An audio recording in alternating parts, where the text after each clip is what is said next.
parle, si j'en reviens au Bénin, je ne sais pas si vous voulez que je joue une petite vidéo là-dessus. Bon, Bouy Africa, ça va vous prendre du temps. Je vais attendre mon deuxième tour pour faire ça.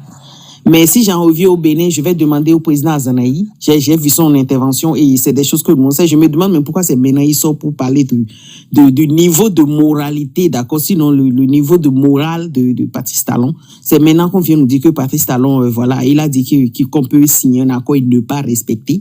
C'est la morale actuellement. Je pense même qu'on peut même enseigner ça dans nos écoles actuellement au Bénin.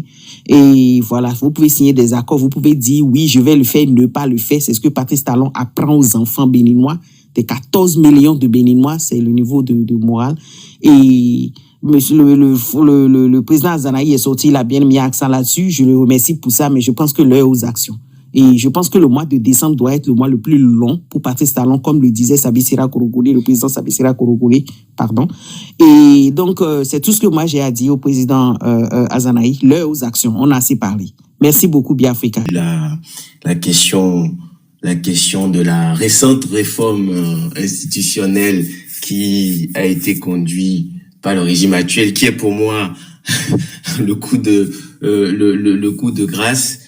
Écoutez, depuis la session en 2016, on a évoqué un mot autour duquel les actions actuelles sont justifiées. Donc le mot dit de la rupture. Il faut peut-être qu'on puisse clarifier le contenu, parce qu'on comprend bien qu'il ne s'agit pas de la rupture de la mauvaise gouvernance. Il ne s'agit pas de la rupture du monopole despotique d'État. Il ne s'agit pas de la rupture de l'oligarchie élitiste. Il ne s'agit pas de la rupture de la clanisation du pouvoir, mais il s'agit bien tout simplement de la rupture vis-à-vis d'un autre camp, parce que, et encore, donc ça c'est pour des questions politiques, donc rupture dans laquelle, pour moi, le peuple ne se retrouve pas. Et on a promis un développement, une bonne gouvernance, mais on voit bien que nous sommes dans un resserrement du pouvoir exécutif où la marginalisation systématique des voies constructives, je les appelle des voies constructives, est devenue le leitmotiv. En 2025, cette année, l'Assemblée nationale, dominée par la mouvance présidentielle, adopte une révision constitutionnelle majeure qui allonge les mandats, des mandats du président, les députés, les élus locaux de 5 à 7 ans et la création de ce Sénat. Le Sénat, tel qu'il est prévu, va compter entre 25 et 30 membres. Des anciens présidents d'Assemblée nationale, anciens présidents de Cour constitutionnelle, anciens chefs militaires ou sécuritaires et des personnes qui seront nommées.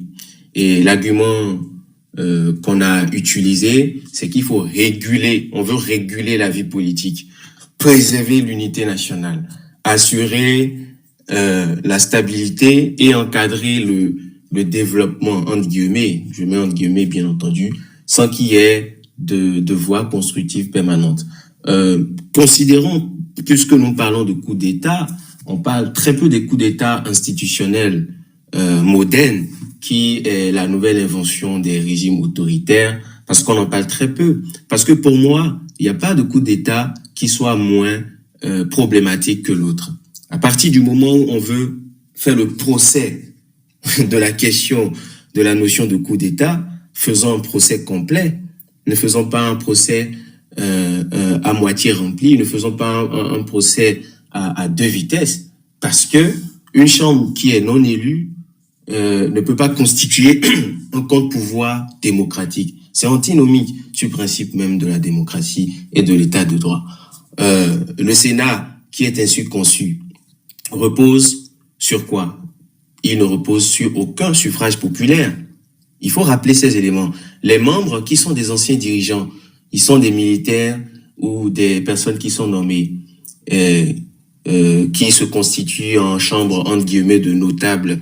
Ils sont notables en rien du tout, mais des gens qui sont cooptés de façon opportuniste ce n'est pas un organe démocratique de représentation du peuple.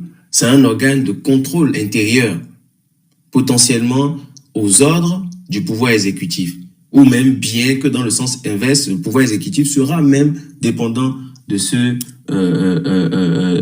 organe-là. Donc, cela revient tout simplement à ce qu'on est en train d'installer, comme je l'avais dit la semaine dernière sur ton live, un parlement bis qui va légitimer en fait les décisions dans l'ombre. Mais il y a un risque. Le risque, c'est que le président sortant va bénéficier d'un parachutage, mais sur un plateau d'or, c'est un parachutage doré, un maintien déguisé du pouvoir, l'exercice du pouvoir par procuration, au-delà du mandat constitutionnel, qui sera de façon factuelle terminé, mais de façon détournée, prolongée, donc officieusement. Donc, dans ce scénario, le président actuel de la République automatiquement deviendra membre de ce Sénat. De facto, il conserve donc son influence, parce que en fait, le poste de président de la République, c'est un titre. Et quand vous avez exercé le pouvoir d'État pendant 2 mandats, ce n'est pas parce que vous cessez systématiquement d'être où on ne met plus le mot président devant votre nom que vous perdez systématiquement votre influence sur le pays. Ses lois, ses idées, sa politique, sa manière de la faire, même après avoir quitté la présidence, cela sera factuel de par ce Sénat-là. Donc, pour moi, c'est une retraite dorée, mais en réalité, qui est caractérisée par un maintien du contrôle du pouvoir dans l'ombre. Ce Sénat-là, il n'est pas indépendant du pouvoir exécutif. Il suffit de regarder sa composition et sa nomination. C'est ça qui le rend vulnérable à l'influence même du président de la République future. Donc, cette dépendance-là, ça remet en cause l'équilibre institutionnel. Ça remet en cause la question de la séparation du pouvoir. Au lieu d'avoir un vrai contre-pouvoir, on risque d'avoir un instrument, et vous avez bien lu les tests, de légitimation post-électorale. Le rôle qu'on s'est revendiqué en disant réguler la vie politique, garantir la paix et l'unité, c'est un prétexte. Et vous voyez, à chaque fois, le mécanisme des régimes qui ressemblent un peu au régime autoritaire, c'est souvent des prétextes, ils créent des affaires dans des affaires, toujours pour contrôler, censurer, restreindre l'opposition. Je voulais juste donner une information. Un parti politique de la majorité présidentielle est entourné de reddition de comptes. Nous avons vu un certain nombre de membres importants du parti en avant-garde. D'ailleurs, nos amis démissionnaires des LD étaient aussi sur les podiums, en relégués au second rang, tels des bétails politiques utilisés. Mais bon, lorsqu'on veut expliquer une tournée de reddition de comptes ou une tournée gouvernementale, vise à expliquer les actions que le gouvernement a mis en place. Et donc, quand on est membre du gouvernement ou on est membre d'une majorité qui soutient les actions du gouvernement et qu'on dit qu'on a fait suffisamment assez d'actions positives, donc on a assez développé le pays, je pense que Jules, on devait avoir tous les éléments quand même à sa disposition pour pouvoir expliquer au peuple. Moi, j'étais surpris et étonné de constater que ce qu'on est allé expliquer au peuple, c'est de leur expliquer que nous allons rentrer dans une situation de trêve politique, qu'on a créé un Sénat. Vous voyez, c'est-à-dire un discours, et tout à l'heure, Proba parlait d'aspiration du peuple, mais en fait, qu'est-ce que le Béninois lambda a à foutre de si on crée un Sénat, de si on met en place une trêve politique? Lui, il a les problèmes les plus urgents d'accès à la santé, donc à une santé de qualité, d'accès à l'eau potable, d'accès à l'éducation, et on fait fi de ces discours. En fait, ça veut dire que en réalité, parce que si on n'a pas eu la possibilité d'utiliser des éléments comme ça pour pouvoir défendre son action gouvernementale, soit ces éléments n'existent pas, ou soit on est compétent à pouvoir les utiliser pour défendre, d'où Russe prononçait le mot des simples laudateurs de régime, qui sont que des répétiteurs ou des perroquets d'actualité politique ou d'action gouvernementale, mais qui vont monter sur les grands chevaux, pensant fausse modestie d'âge, vouloir donner des leçons aux jeunes. Vous voyez bien que entre cette proposition, donc entre ce qu'incarnent ces personnes et ce que nous disons, vous voyez bien que, en tout cas, le choix, il serait facile de faire un choix. Ensuite, regardez les éléments sur lesquels on agit. On ne touche à aucun élément qui participe à la vie directe, d'accord? Parce qu'il y aurait beaucoup de changements qu'on pourrait faire. Regardez la loi sur l'embauche qui est problématique. Aujourd'hui, on ne pense pas à peut-être modérer ou améliorer la chose pour que ça puisse vraiment défendre le droit des travailleurs. Aujourd'hui, les Béninois, parce qu'il y a rien, ils sont obligés, et c'est comme le monsieur, je pense que qui l'a dit, je me rappelle plus, mais qui dit que on explique aux gens que en fait ils vont trouver du travail, mais jamais ils ne pourront en fait bénéficier des fruits de ce travail. Et le fait qu'ils décident de le faire quand même, c'est pas parce que la réforme a réussi et que les choses sont bonnes, c'est parce qu'ils n'ont pas le choix. Donc c'est une question même de suivi que les gens sont obligés de s'en sortir avec des boulots sur des stages de 50 000, de 70 000 au Bénin, où nous connaissons le prix du loyer moyen, et ne parlons même pas des gens qui ont des familles. Donc, qu'est-ce qu'on fait? On met toujours les politiques à l'abri, on continue d'allonger les mandats, 7 ans, on met en place le Sénat, le régime se donne plus de temps, plus de marge pour contrôler encore la domination. Qu'est-ce que cela fait? Ça réduit la fréquence des renouvellements démocratiques, ça diminue la capacité des voix constructives à se mobiliser, et on rend le pouvoir de leur côté, en tout cas de leur point de vue, plus stable, d'accord, selon eux, leur narratif, mais d'un point de vue extérieur, il est tout simplement verrouillé. Il est tout simplement verrouillé. Donc, c'est un pouvoir de l'ombre. C'est un État qui est aux mains d'une élite. C'est un régime élitiste. Et en tant que souverainiste africain, moi, ce que je crains, c'est que cette réforme ne prépare pas à un renforcement démocratique. Et je pense que les régimes qui se sont comportés comme ça ont toujours échoué. Nous, on ne veut pas aller dans ce décor-là, parce que ça aurait été dommage qu'on ait consenti du temps, de l'argent à mener des actions et que des années après, on se retrouve à une case départ. En tout cas, ça, ce n'est pas notre position, pour que ça soit très clair, mais on voit bien que ce monopole despotique institutionnalisé là, il est réel, caractérisé par un parlement qui est bis, qui est au service de l'élite et non au service du peuple. Donc des membres qui sont non élus, non représentatifs, ils utilisent ça pour légitimer les discours du pouvoir, mais sans débat populaire. La notion, le principe de référendum qui est dans notre constitution. Depuis 36 ans, vous avez déjà entendu qu'on a utilisé ça une fois dans toute l'histoire politique du Bénin. Pourquoi on l'a introduit? On l'a introduit parce que ça devait être utilisé.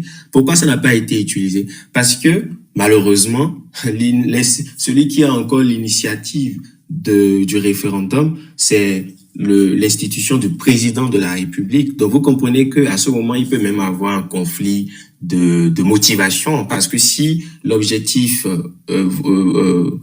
qui veut être atteint ne correspond pas, ou l'objectif global, ou l'attente globale du peuple ne correspond pas à l'objectif personnel du président de ce moment-là, il ne prendra jamais cette initiative. Donc ça, par exemple, c'est des éléments à corriger. Vous voyez, potentiellement, c'est des éléments à corriger dans la Constitution, et mettre, par exemple, l'initiative du référendum dans la main des élus qui sont de façon légitime des représentants du peuple. Si le pouvoir en place a une majorité, tant mieux. Mais comme nous sommes dans des régimes démocratiques, on sait que lors des élections, vous pouvez vous retrouver à ne pas avoir la majorité. À ce moment-là, si la majorité est dans la main de la voix opposante de ce moment, elle aura tout intérêt à pouvoir être initiatrice justement de quelque chose comme ça. Donc, vous voyez bien qu'on affaiblit les mécanismes de contrôle, les mécanismes de contestation, l'opposition, les dissidents, les voix critiques risquent d'être marginalisés parce que ça va être quoi, le Sénat des anciens, qui va servir de rempart tout simplement à toute remise en cause. Et vous imaginez, on vous a même dit que on pourrait avoir la possibilité ou la prérogative de relever des droits physiques, des droits civiques. Qu'est-ce qu'on met dans le droit civique? Comme si, vous savez, la nationalité, c'est un droit de sol. Ça ne dépend pas d'une personne ou même d'un État. Donc, on n'a pas choisi de naître sur le sol béninois. À partir du moment où on est sur le sol béninois, on est légitime d'emporter la nationalité. Et est-ce que ça devait être la question des politiques de pouvoir retirer, encore que si c'était une institution élue juridique, ça allait être encore légèrement discutable. Vous voyez bien que ce n'est pas le cas. Nous, ce que nous, on conseille, c'est que si nous devons coûte que coûte, on veut vraiment justifier que oui, il faut forcément, c'est opportun. Franchement, c'est une opportunité. Si on ne le fait pas maintenant, c'est qu'on a raté en fait notre vie politique et que croyez-nous, on a vu loin, nous sommes des visionnaires. Il faut absolument qu'on crée une telle institution. D'accord. Sauf que il faut que ça soit fait de quelle manière? En tout cas, dans tous les pays qu'on copie, parce que c'est pas une invention béninoise, ça n'a jamais été fait comme ça. Commençons déjà par le fait que les membres soient élus démocratiquement et qu'ils soient choisis. Pas seulement des personnes qui sont nommées ou des anciens dignitaires. Que les pouvoirs du Sénat soient clairement définis. Et d'ailleurs, en parlant de définition du pouvoir du Sénat, vous voyez bien qu'aujourd'hui, maintenant, on met la charrue avant le bœuf. On parle, regardez, une loi qui a été votée, c'est maintenant qu'on parle de la recevabilité. C'est-à-dire que c'est la démarche contraire qu'on est en train de faire maintenant. C'est incroyable. Et vous avez des hommes de droit qui font partie de tout ce système et qui accompagnent, il n'y a aucun souci. Vous voyez bien que c'est des gens qui n'ont pas... Et on vous parle de cohésion sociale. Comment on peut avoir la cohésion sociale si des gens se comportent comme ça? Ça veut dire que des gens sont en train de faire le lit à la destruction et que c'est eux vraiment qui sont les ennemis de ce peuple parce que tout ce qui va porter à la destruction de ce pays, ils sont prêts à le mettre en avant. Mais ils commencent à trouver des boucs émissaires en toute irresponsabilité, en toute lâcheté, d'autres personnes en disant, en les caricaturant, des personnes qui n'ont aucun pouvoir d'État, qui n'ont pas l'armée, qui n'ont que leur tête pour réfléchir.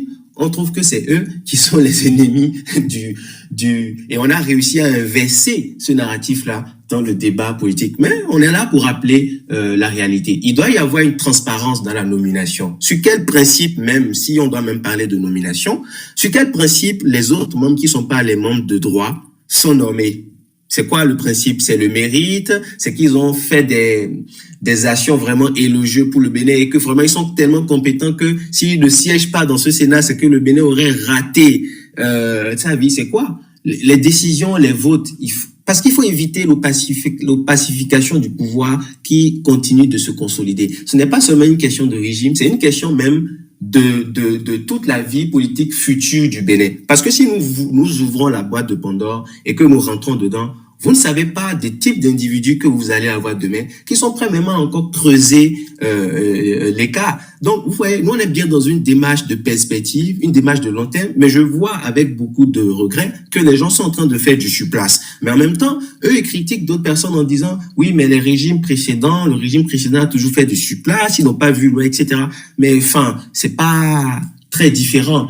Regardez, dans d'autres pays, la société civile, les médias indépendants, l'opposition politique, tous ces éléments doivent pouvoir exister librement, sans crainte de répression et de marginalisation institutionnelle.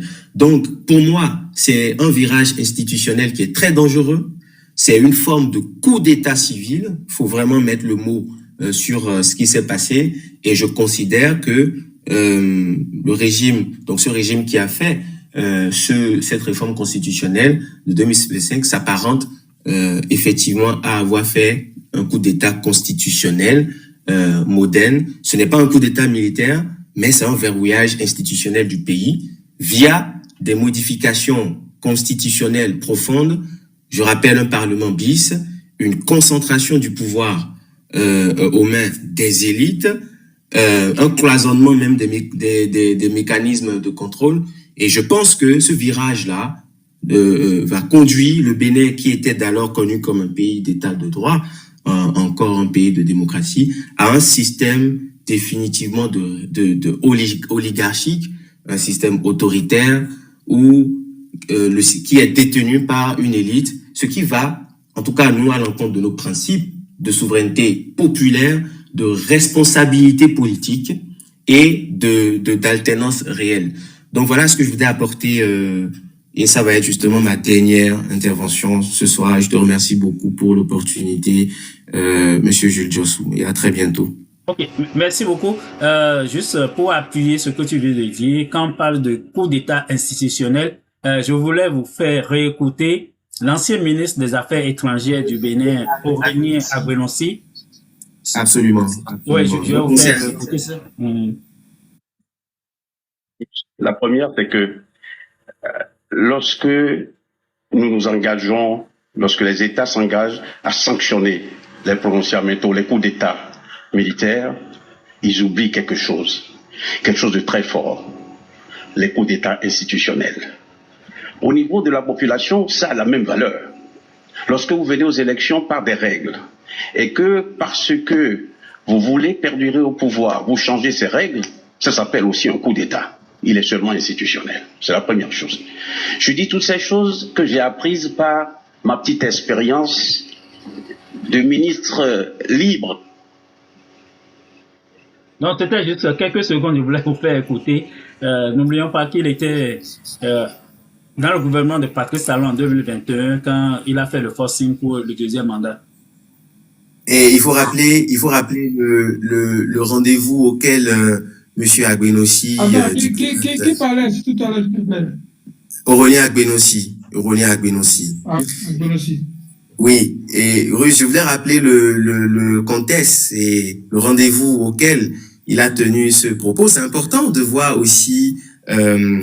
la manière dont, en fait, c'est juste un peu amusant de voir aujourd'hui l'ancien ministre Aurélien Agbenossi qui était à cette table où il y avait des dirigeants de l'AES avec des entités géopolitiques du Sud, et un certain nombre de partenaires de l'Ouest, donc des partenaires occidentaux, qui a eu le courage quand même de tenir ce discours. Il y a un contraste entre quand on voit le parcours politique de la personne récente, notamment poste de ministre au sein de ce gouvernement, qui tient ce discours. Vous connaissez plus l'homme, et je pense que c'est un homme émérite, c'est quelqu'un qui a beaucoup de valeur et beaucoup de dignité, et ça c'est très bien. C'est très bien.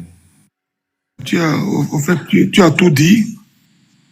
J'ai suivi la sortie de Azanaï aussi. Lui aussi, il a brossé tout, hein. Il a parcouru tout ce qui se passe ces derniers temps-là. Et puis il a tout dit. Au fait, c'est-à-dire, pour ne pas qu'on répète les mêmes choses, on a tout dit aussi ici. On a tout dit. On a tout dénoncé. Le pouvoir en place au Bénin actuellement est en train de jouer un jeu très dangereux. Très dangereux. Et puis, eux aussi, ils voient tout ce qui se passe dans la sous-région actuellement. Ils sont en train de voir tout ce qui se passe dans la sous-région. Aujourd'hui, vous êtes au courant, tu as parlé de la Guinée-Bissau aussi. Tu as parlé de la Guinée-Bissau. Ça, c'est aujourd'hui. Tu vois? Donc, c'est le truc, tout ce que nous on dit ici, c'est pas pour l'amour à notre pays. C'est pas pour être contre Talon ou bien pour être contre la mouvance ou bien quelque chose. Non. On ne veut pas que les choses qui se passent ailleurs, que ça vienne chez nous. C'est pourquoi on est en train de dénoncer à temps, pour que les gens là, ils puissent revenir un peu en arrière, mettre un peu frais à leur vitesse. Un peu de frais à leur vitesse pour revoir les choses. Faire asseoir les gens, discuter, et puis trouver une porte de sortie, tout le monde va être en paix. Parce que nous, on ne veut pas ces genre de trucs pour notre pays. Coup d'État, nous, on ne veut pas pour notre pays. On ne le veut plus pour notre pays. Parce que, effectivement, si on le fait, ça arrange une partie, mais ça nous discrédite à l'international. C'est ça le problème. Mais si les gens ils sont là en train de forcer, ils disent non, c'est eux seulement qui savent faire, Non. Ça dit, ils sont en train de jouer un jeu très dangereux. Et puis eux-mêmes, ils sont conscients de ça. C'est pourquoi il dit, dans le Sénat, là, ils vont mettre les militaires. Les militaires que vous mettez là, c'est les chefs militaires que vous mettez en retraite. Mais il y a les capitaines, il y a les officiers, il y a les sous-officiers. Tous ceux-là, ils font partie du peuple. Tous ceux-là, ils font partie du peuple. Mais il ne faut pas viser seulement corrompre quelques généraux et puis les faire asseoir à la Sénat pour dire non, c'est eux qui vont décider. Ils vont décider de quoi? Ils vont décider. Est-ce qu'eux-mêmes, si on dit il y a affrontement maintenant, ils peuvent aller sur le champ de bataille pour manipuler les armes? C'est les petits là, ils envoient. Les commandants là, ils envoient. Les sous-officiers là, ils envoient. C'est ça, les gens doivent comprendre que on ne peut pas diriger un pays avec la force. On ne peut pas diriger un pays, c'est-à-dire en faisant coucher tout le monde. Ça ne marche pas. Ça ne marche pas. Et puis ce que nous disons ici, c'est pour l'amour. Les gens il y a d'autres qui prennent ça en mal. C'est pour l'amour pour notre pays. C'est pour nous dénoncer ça à temps. Pour que les gens là, ils mettent fin à leur système là qu'ils ont mis en place depuis 2016. C'est aussi simple que ça. C'est aussi simple à comprendre. C'est aussi simple à comprendre. Ils sont en train de jouer un jeu très dangereux. Très, très, très dangereux. Et puis Azana, il a tout dit. On ne peut pas tuer les gens. Mettre les gens en prison. Envoyer les gens en exil. Et puis faites les goudrons, mettre les lampadaires. Et puis les gens se vont regarder comme des papillons. Et puis moi aussi, ce qu'Azana, c'est vrai. Un jour, je scrollais sur TikTok. Je vois un jeune. Je sais qu'il y a les porte-roviens. Je sais que Biafra, tu es porte-rovien. Tu sais, avant d'arriver à l'hôpital là, l'hôpital national, là où on appelle Atikame là, là où il y a les zèbres là. Je crois qu'ils ont fait les dessins là-bas maintenant. Ils ont décoré là-bas façon. J'ai vu un jeune, il s'en va prendre les photos là-bas. Il dit, ah oui, Talon a travaillé.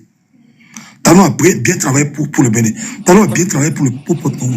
Mais est-ce que ça là, on peut échanger ça contre les vies humaines? Faites les dessins, faites les décorations. Et puis faites les lampadaires avec quelques goudrons.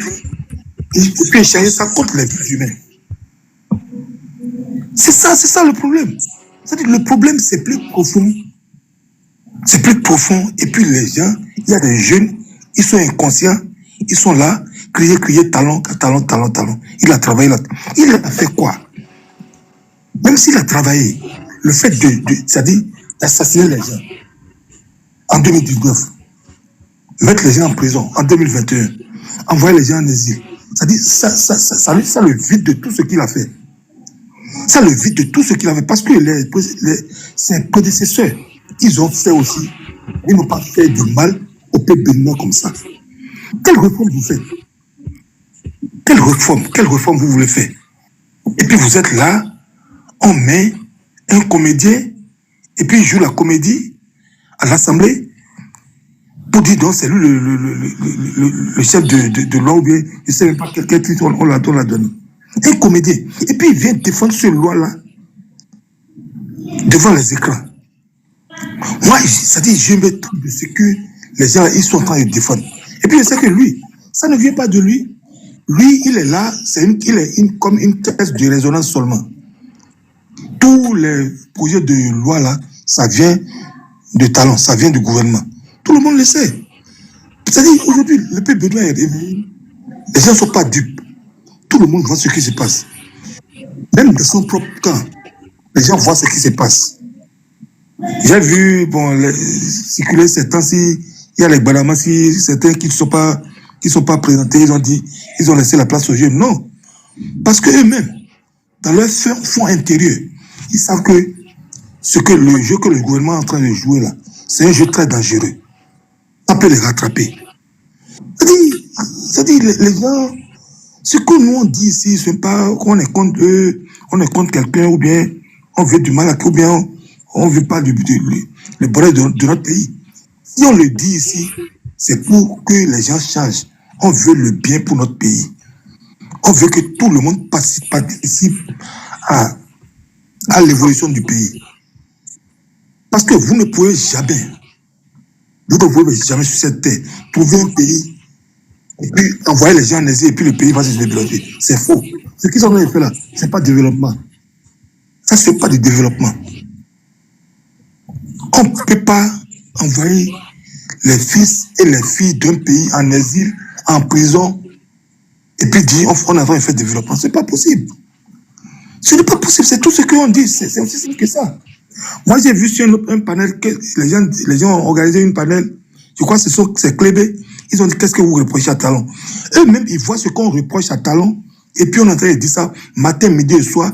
Et puis, ils organisent les panels pour ça. Moi, j'ai vu ça seulement. Je passais seulement. Bon, j'ai vu. Et dit ceux-là, c'est les Ioans. Il y a encore les Ioans qui supportent ça. C'est pourquoi les gens là, ils sont en train de foncer. Tête baissée. Ils sont en train de foncer tête baissée. Maintenant, c'est même la loi qu'ils ont votée à l'Assemblée.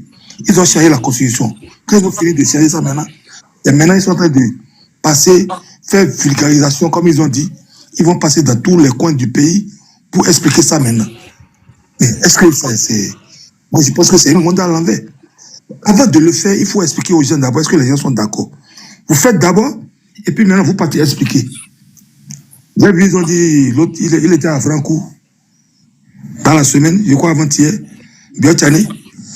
L'autre, ils sont dans le nord. C'est maintenant, vous partez expliquer. Mais il faut expliquer d'abord, est-ce que le peuple est d'accord pour envoyer, pour faire maintenant, pour quitter 5 ans à 7 ans. Le peuple est d'accord pour le Sénat. Il faut expliquer ça d'abord avant de passer à l'action. Mais je ne sais pas pourquoi ils se précipitent. C'est quoi moi il dit? Toutes les réformes qu'ils ont dit là, toutes les lois qu'ils ont changées là, toute la constitution là, c'est du non-événement. C'est-à-dire, ils ont fait ça pour bloquer une certaine partie du peuple. Ils ont fait ça contre certaines personnalités, c'est tout. Ça, c'est pas des réformes, ça, c'est pas de changer la constitution. C'est pourquoi Zanaï a dit, ils n'ont pas encore fini. Parce que tout ce qu'ils font, c'est sur mesure. C'est pas pour l'intérêt général. C'est pas pour l'intérêt du peuple. Tout ce qu'ils font là, c'est pour bloquer certaines personnalités qui sont en train de monter en pompe. Et puis vous-même, vous le connaissez. C'est pour ça, tout ça là, retirer la citoyenneté, tout ça là. C'est pour tailler sur mesure contre les gens comme les Camille Seba. C'est tout. C'est aussi simple que ça. C'est-à-dire, il faut qu'on le dise clair pour qu'eux-mêmes, ils savent que les gens sont au courant de tout ce qui sont dans les manigances. C'est simple. C'est taillé sur mesure comme les Camille Seba, les Azanaï, les autres là. C'est tout. Donc, qu'est-ce que le Bénin les a pu faire comme ça? Et puis vous êtes venus démocratiquement. Vous êtes venus par les unes. Et puis vous ne voulez plus la compétition. En quoi ça vous gêne? Vous êtes venus par les unes. Mais laissez le peuple. Si ce que vous faites, vous êtes fiers que vraiment vous travaillez pour le peuple. Laissez le peuple décider. C'est tout ce qu'on demande. Laissez le peuple dire, ah non, le chemin que vous avez emprunté là, ça c'est le bon. Mais les autres, ce qu'il dit là, c'est le mauvais. Donc, on est obligé de vous suivre. Mais laissez le peuple choisir. Mais bloquer, mettre parrainage. Celui-là, il doit partir. Celui-là, il doit participer. Celui-là, il ne doit pas participer. Mais les gens sont éveillés maintenant. Nous sommes au 21e siècle. Tout le monde voit clair. C'est ça. C'est tout ce que l'on dit. Tout le monde voit clair. Maintenant, vous allez enfermer les gens 6 ans, sans parler. Et puis ça, là, c'est plus dangereux. Ils vont mettre les gens en clandestinité. Parce que vous ne pouvez pas fermer une casserole, chaud, bouillie, de l'eau, et puis vous allez dire non, fumer ne sort pas. Fumer doit sortir. Vous ne pouvez pas. Au 21e siècle, dire aux gens, vous ne devez pas parler pendant 6 ans. Ça, c'est plus dangereux que les gens qui parlent. Parce que, et puis, ce qui est dangereux aussi, nous avons les djihadistes autour de nous maintenant. Les djihadistes, on a le djihadiste autour de nous. Ça va entraîner les gens à rentrer dans la radicalité. C'est tout ce qu'on dit. Laissez le peuple choisir ses dirigeants. C'est tout, c'est simple. Voilà en Guinée-Bissau maintenant. Malgré que lui, il a fait une forfaiture, il a organisé une élection bâclée là. Voilà le résultat qui est là. C'est tout ce qu'on dit. On ne veut pas ça pour notre pays. Donc, on veut que les gens soient libres de choisir leurs dirigeants. C'est simple. Donc, bien vu, je vais m'en arrêter là pour le moment. On donne la parole à quelqu'un d'autre. Ok. Je te remercie beaucoup. Oui, merci beaucoup.